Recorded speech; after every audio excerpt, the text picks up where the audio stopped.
Mal esse servo, sobrou um só, e mal esse servo acabou de contar essa história para Jó, chega o terceiro servo de Jó e diz que os caldeus, como os sabeus, eram novamente tribos nômades que praticavam a pilhagem, o roubo e o assassinato.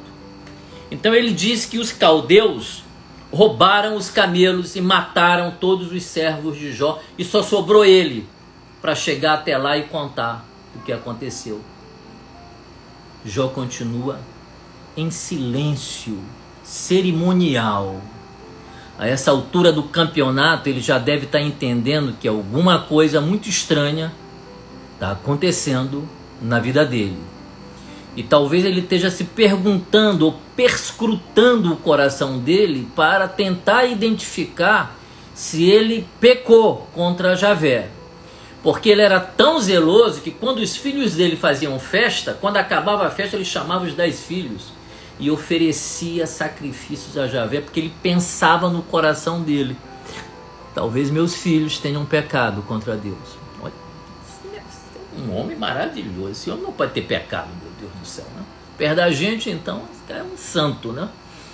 E no entanto, os desastres começavam a se suceder na vida dele. E aí chega a quarta e última tragédia. Uma outra epifania, um furacão. Derrubou a casa onde os 10 filhos de Jó estavam reunidos, celebrando a vida. E as 7 filhos de Jó morreram. As 3 filhas de Jó morreram. Ele ficou sem nenhum filho. Essa aí é uma provação, não é para amadores essa aí não. Essa aí é para quem Papai do Céu decidiu que vai ter que conhecer como funciona o inconsciente de qualquer maneira. Essa aí é daquela que diz o credo cristão sobre Cristo, que desceu aos infernos, ficou lá 3 dias. Né? Essa aí é para o indivíduo no inferno, né? E conhecer o inferno assim, não de ouvir falar, né? Mas de ter visto. Essa aqui não é para qualquer um. E o que Jó faz diante disso?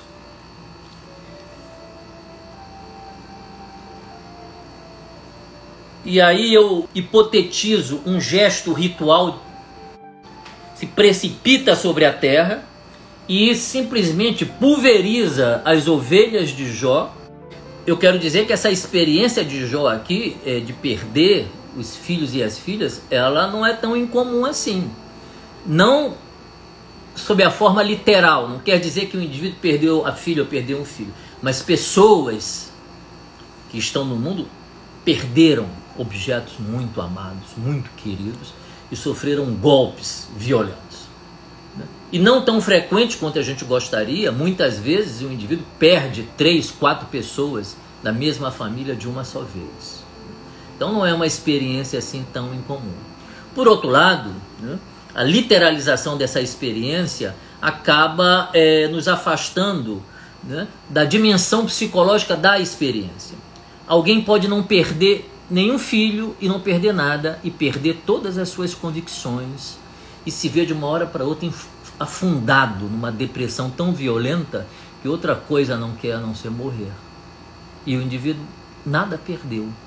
Só perdeu aquilo que é invisível ao mundo. O mundo nem entende como é que alguém pode estar tão deprimido daquela forma, né? Mas alguma coisa dentro do indivíduo foi perdido. Alguns objetos de sustentação do ego foram pulverizados por uma experiência interior que o indivíduo nem sabe e que eventualmente pode chamar de doença, ao invés de entender como uma experiência tipo Jó, uma experiência espiritual. Jó em nenhum momento tem dúvida de quem está fazendo aquilo com ele. Ele não tem dúvida disso. Em nenhum momento ele tem dúvida. Nós vamos ver isso aqui agora. A gente já está no capítulo 1, percebe a riqueza dos detalhes do livro, como você pode ficar no capítulo 1, assim, durante 3 horas falando sobre um único capítulo, do versículo 1 ao 23, um texto curto, a riqueza psicológica, né? Porque a densidade é a densidade do inconsciente. O livro é todo inconsciente, o livro de Jó. É todo inconsciente. Uma transformação poderosa acontece a partir da experiência de Jó com o inconsciente dele, tradicionalmente chamado de Javé.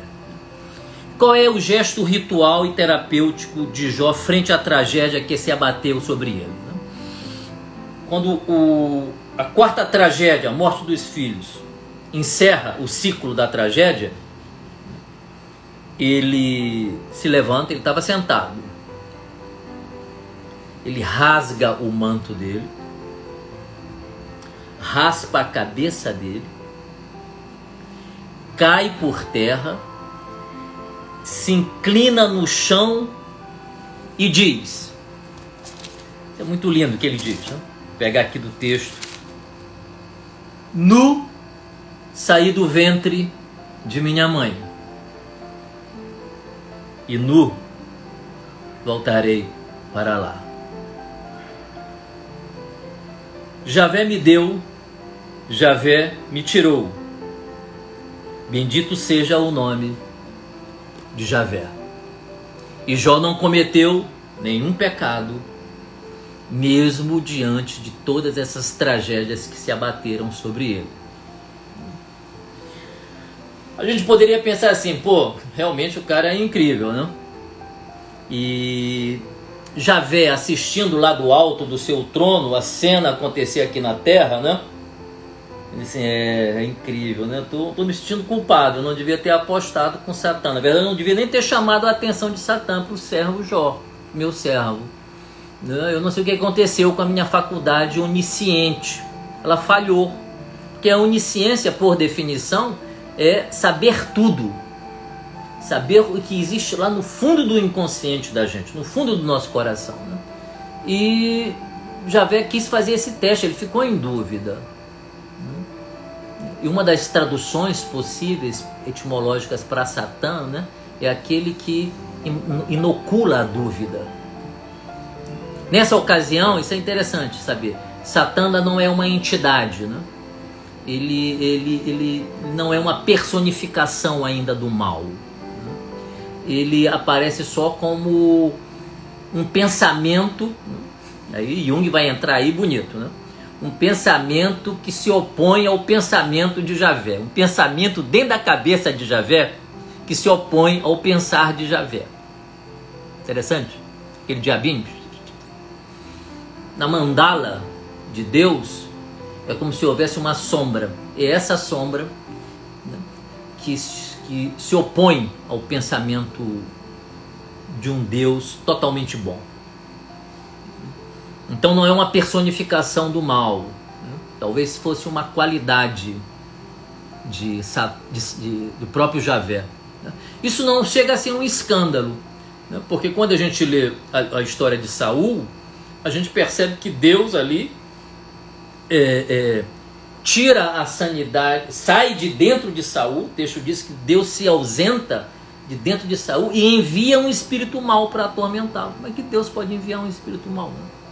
Mas para a mente antiga, né, Deus era uma composição mais harmônica de luz e sombra, ao contrário do que nós admitimos, né? Esse é o sucesso, inclusive, do inimigo, né, nas religiões neopentecostais, nas seitas neopentecostais. O inimigo é totalmente presente lá, é dissociado mesmo, coisa esquizoide, né? Não faz parte da mandala, é o bem versus o mal, né? O inimigo versus, né? Isso é que é uma dissociação que fica reforçada, né? E que pode ser letal para a gente, né? Isso pode ser letal, psiquicamente letal. Porque num processo de psicoterapia, de psicanálise profunda, o que a gente tem que integrar é a nossa sombra. A gente chama a nossa sombra de inimigo ao invés de chamar de irmão, né? Porque o Novo Testamento vem, Jesus diz assim, é irmão. Tudo que existe é nosso irmão, né? São Francisco é meu irmão. Se a gente não sente partes da nossa mente, a nossa sombra, como aquele irmão renegado na consciência, e que seu poder destrutivo sobre o indivíduo consiste no fato de estar reprimido dentro dele, sem direito a falar, o indivíduo mantém essa pressão sobre o inconsciente, ele surta. Aí quando surta, o que é? Joga para fora, expele. O complexo é expelido para fora, aí o mundo fica me perseguindo, né? Tem inimigo em todo lugar. Todo mundo é o inimigo. Falam agora é o inimigo que está falando, né? Então, difícil, mas vamos lá. Então, notaram o gesto ritual e terapêutico de Jó? Eu dividi ele em 5 estações. Se levanta, rasga o manto em sinal de luto e dor. Raspa a cabeça em sinal de luto e dor. Se inclina, lembra do meu vídeo psicólogo clínico de se inclinar, cliné, grego, né? Se inclinar diante das forças do inconsciente, né? E cai no chão, né? Porque aí tu tem que ir lá no chão. Tem que ir lá no chão porque essa força te esmaga toda a tua soberba, toda a tua arrogância. Soberba e arrogância que Jó talvez tivesse e não soubesse que tivesse, né? Isso aqui é também um outro problema que Freud, muitos anos depois, mas não acidentalmente judeu, né? Não acidentalmente, né? Esse inconsciente judaico estava lá dentro de Freud, um grande rabino, na verdade, um psicanalista, mas um grande rabino. Eu digo sempre que as obras completas de Freud devem ser abertas com um respeito cerimonial importante, porque o homem conhece o inconsciente.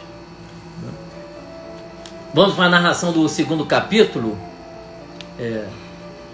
Ou a gente deixa o 2º capítulo para nosso próximo encontro? Porque todos os meus projetos eu estou vendo que não vão acontecer em função da riqueza do texto. Mas vamos tentar o 2º capítulo, né?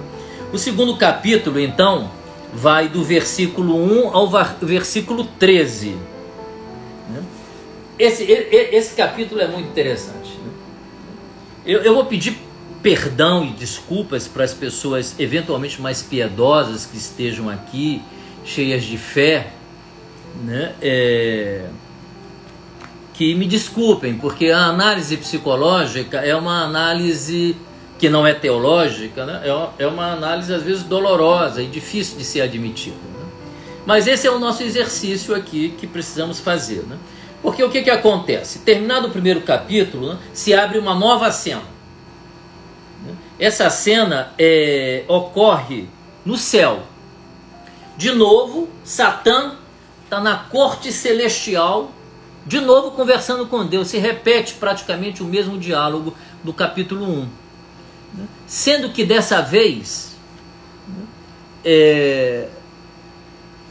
Javé diz para Satã uma frase, né, difícil de ser entendida.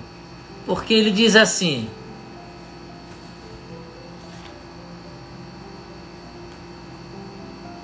ele persevera, Jó, em sua integridade, e foi por nada que me instigaste contra ele para aniquilá-lo. Olha essa frase.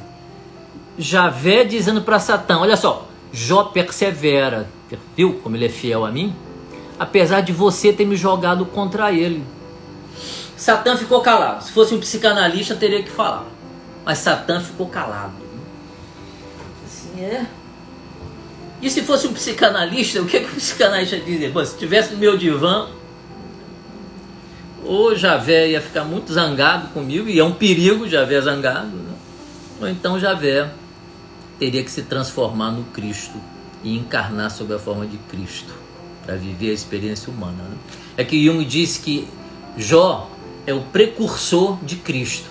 Depois de Jó, Jó prepara o caminho para um Deus misericordioso, não o Senhor dos exércitos, aquelas titulações bélicas que Javé tem, né? Vingativo, ciumento, raivoso, né? Se arrepende, né? É uma antropomorfização. Projetamos em Javé aspectos da nossa psique, né?